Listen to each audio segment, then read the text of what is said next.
Every concept Dragon Ball stole from Sun Wukong that you missed explained the obvious. Son Goku isn't just inspired by Sun Wukong, he is Sun Wukong. The name is identical in Chinese and Japanese writing, a direct lift that Toriyama never tried to hide. Goku's monkey tail isn't a random design choice. It's the most explicit visual marker linking him to the Monkey King, the immortal stone monkey born from a celestial rock on Flower Fruit Mountain. The tail does more than just turn Goku into a giant ape during the full moon. It's a callback to Wukong's monkey instincts, his animal origin that separates him from the gods and humans he battles. Even Goku's early personality, naive, gluttonous, combat-obsessed, and immune to social norms, mirrors Wukong's state of chaos before enlightenment. Look closely at Goku's early wardrobe. In multiple chapter covers, Toriyama draws Goku in a tiger skin outfit. In Journey to the West, immediately after Wukong is freed from the mountain, he kills a tiger, skins it, and wears it as a skirt. It's his defining look before he dons the golden armor. Toriyama didn't just copy the monkey features, he photocopied the wardrobe department. But here's where casual fans stop. They see the monkey, the name, the pole, and think they've cracked the code. They haven't. The real depth is in the structure, the pilgrimage, the companions, the divine weapons, and the Taoist cosmology baked into early Dragon Ball's DNA. The cast, the pilgrims and demons reimagined. Journey to the West is a pilgrimage story. 4 disciples escort the monk Tong Sanzong to India to retrieve Buddhist sutras. Dragon Ball starts the same way, a journey to collect 7 magical orbs with a group of misfits. But Toriyama flipped the script. Bulma is Tarng Sarn Zarng. Yes, the monk is male in the novel, but functionally, Bulma is the catalyst. She initiates the quest, possesses the dragon radar, the map to enlightenment, and is utterly powerless in combat, just like Sarnzarng, who can't fight and must rely on his disciples. Sarnzarng's role is spiritual guidance. Bulma's is technological direction. She leads without fighting, exactly as the monk does. Oolong is Juwu Baji Ye, Pigsy, and the match is almost insultingly obvious. Both are literal pigs, both shapeshift, both are driven by lust and cowardice. In the novel, Baji Ye is a former Marshal of Heaven, cast down for drunkenly harassing the moon goddess Charng Earl. Oolong is a perverted shapeshifter, terrorizing a village for brides. Same energy. Baji Ye complains constantly about the hardship of the journey. Oolong whines about every detour Bulma drags him on. The connection is both structural and temperamental. Here's the part most people miss. Oolong's shapeshifting isn't just a gag, it's a dumbed-down version of Wukong's 72 transformations, the ability to become anything from a temple to a fly. Toriyama gave this legendary power to the coward, not the hero. That's a hilarious twist. Yamcha is Sha Wujing, Sandy, the river demon. In the novel, Wujing is a former celestial general banished to the Flowing Sands River, where he devours travelers. Yamcha is a desert bandit who ambushes travelers in the wasteland. Both are defeated by the protagonist and become loyal companions. Wujing is the least developed pilgrim in the novel. Yamcha becomes a punchline by Z. The abandonment mirrors the source material perfectly. And we cannot ignore the Ox King Gyu Ma-O. In the novel, the Bull Demon King, Nu Mo Wang, is Sun Wukong's sworn brother. They are family by oath. In Dragon Ball, Gyu Ma-O is the father of Chi-Chi, making him Goku's father-in-law. Toriyama kept the familial connection, but shifted it from sworn brother to father-in-law, maintaining the Bull Demon King as one of the few physically massive, powerful figures who respects the Monkey King without trying to kill him. The arsenal. Divine weapons and immortal fruit. The Neo-Ibo, Goku's power pole, is the Ruyi Jingubong, Sun Wukong's signature weapon. But here's the mythology. It wasn't forged as a weapon. It's a pillar used by the Dragon King of the East Sea to measure the depth of the ocean, weighing 13,500 jin, over 17,000 pounds. Wukong is the only being strong enough to wield it because it's not meant to be wielded at all. He shrinks it and stores it in his ear. Goku stores it in a capsule or plants it to reach Kami's lookout. The weight, the impossibility of anyone else using it, the extending and contracting, it's all there. The Kinto Un, the flying Nimbus, comes from Jindo Yuan, the cloud Wukong rides via his cloud somersault technique, which lets him travel 108,000 li, about 33,000 miles, in a single leap. Dragon Ball adds the pure heart requirement, only the innocent can ride it. This isn't in the original myth. Wukong's cloud is about speed and freedom, not morality. But Toriyama adapted it to create a narrative filter. Goku can ride it, Bulma can't. It's a genius modification that turns a mythological vehicle into a character testing device. Then there's the concept of healing and immortality. In Journey to the West, Wukong is appointed guardian of the Heavenly Peach Garden. These peaches of immortality grant 3,000 years of life and a robust body. Wukong eats them all. In Dragon Ball, we have the Senzu beans, grown by Korin in a tower that reaches the heavens. One bean restores all physical stamina and heals near-fatal wounds instantly.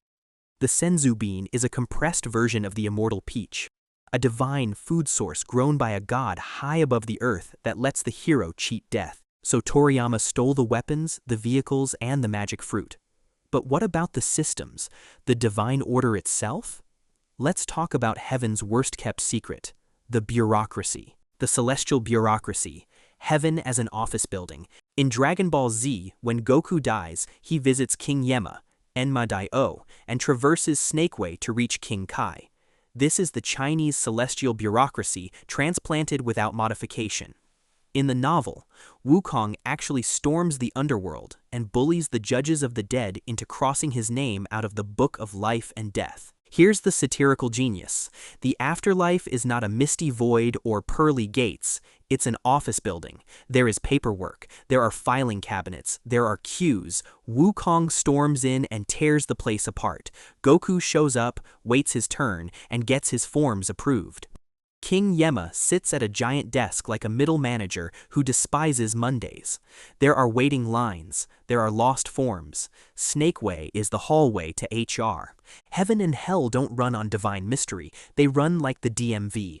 And honestly, that might be more terrifying than any demon. The Deep Mythology, where Toriyama buried the lore. Tien Shinhan versus Earl Long Shern. This is where it gets dense. Tien has a third eye on his forehead, a physical trait that marks him as other. In Chinese mythology, Earl Long Shern is a three-eyed warrior deity, nephew of the Jade Emperor, who battles Sun Wukong in one of the novel's most famous duels. Both can shapeshift, both are expert martial artists, and both are evenly matched in power. Tien's rivalry with Goku during the 22nd Tenkaichi Budokai mirrors this mythological fight. Earl Long Shern doesn't defeat Wukong through strength, he uses cunning and the help of Lao Zi's diamond snare. Tien doesn't overpower Goku, he uses the Ki Ko Ho, a self-destructive technique, and still loses. The parallel isn't just visual, it's storytelling DNA. Both are foils designed to match the monkey's power, but ultimately fail to surpass him. Toriyama didn't just copy the rivals, he straight up copied the monsters too. Meet Kinkaku and Ginkaku, the gold and silver horned kings. In Dragon Ball filler, they show up as bandits with a magic gourd that traps anyone who answers when their name is called. This is lifted directly from Journey to the West. The Demon Brothers in the myth have the exact same weapons, the purple gold red gourd and the mutton fat jade vase, and they work the exact same way. Call someone's name, they respond, the gourd sucks them in. Here's the wild part. In the original myth, these demons actually have gold and silver skin. They're literally metallic monsters. In Dragon Ball, Toriyama just made them regular humans and slapped the Chinese characters for gold and silver on their shirts. He literally labeled them. Same names, same trap, same color scheme. The only thing that changed was the art style. Everything else is a direct copy-paste from Chinese mythology.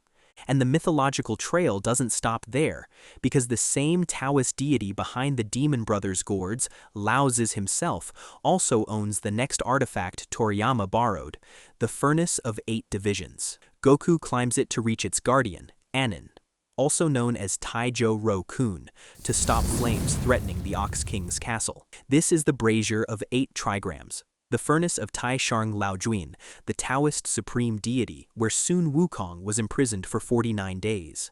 The gods expected him to be incinerated. Instead, the flames forged his eyes into fiery golden eyes, giving him the ability to see through illusions, and his body became indestructible.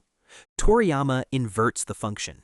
The furnace isn't a prison, it's an obstacle. But the connection to Laozi's, Taijo Ro-kun in Japanese, is explicit. Anin guards it. In the myth, Laozi owns it. The flame that transforms Wukong into an immortal weapon is the same flame Goku must extinguish to save his friends. The mythology is repurposed, not abandoned. But physical torment isn't the only mythic tool Toriyama imports from Journey to the West. He also lifts its most sinister form of control, embodied in the headband. In Journey to the West, the monk Tong San Zong controls Sun Wukong with a golden headband, a magical circlet that tightens and causes unbearable pain when San Zong chants a sutra. It's a leash. Wukong cannot remove it. He's bound to obedience through suffering. Broly's control crown in the non-canon films functions identically. Paragus uses it to suppress Broly's rage and power, causing him pain when he resists. The crown is a dark reflection of the headband. Both are tools of domination disguised as control. The break from myth. But here's what Toriyama rejected: Wukong's rebellion. The Monkey King waged war against heaven itself, declared himself great sage equal to heaven, and lost. He was punished, reformed, and bound. Goku never rebels. He doesn't fight the divine order. He protects it. Kami, King Kai, the Supreme Kai. Goku respects authority. That's the fundamental break from myth into superhero.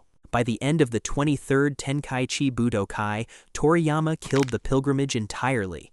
Goku marries Chi-Chi, the Ox King's daughter, and the structure collapses. Bulma stops being the leader. Oolong disappears. Yamcha becomes a footnote. The myth of Sun Wukong was a vehicle, not the destination. Toriyama used it to build his world, then drove Dragon Ball into science fiction, aliens, super saiyans, galactic tyrants. Journey to the West is about achieving enlightenment through suffering. Dragon Ball Z is about surpassing your limits through rage. But the foundation remains. Every time Goku extends the power pole, every time he rides the Nimbus, every time a three-eyed warrior challenges him, the ghost of Sun Wukong is there. Toriyama didn't steal from the myth. He evolved it into something unrecognizable but structurally identical. If this breakdown changed how you see Dragon Ball's origins, hit that like button and subscribe for more mythological deep dives into anime's hidden influences. Most fans stop at Monkey Boy with a tail, but you just went 15 layers deeper into Taoist cosmology and Chinese literary tradition. Drop a comment with the most obscure Dragon Ball reference you know, bonus points if it ties back to Chinese mythology. Let's see who's been paying attention.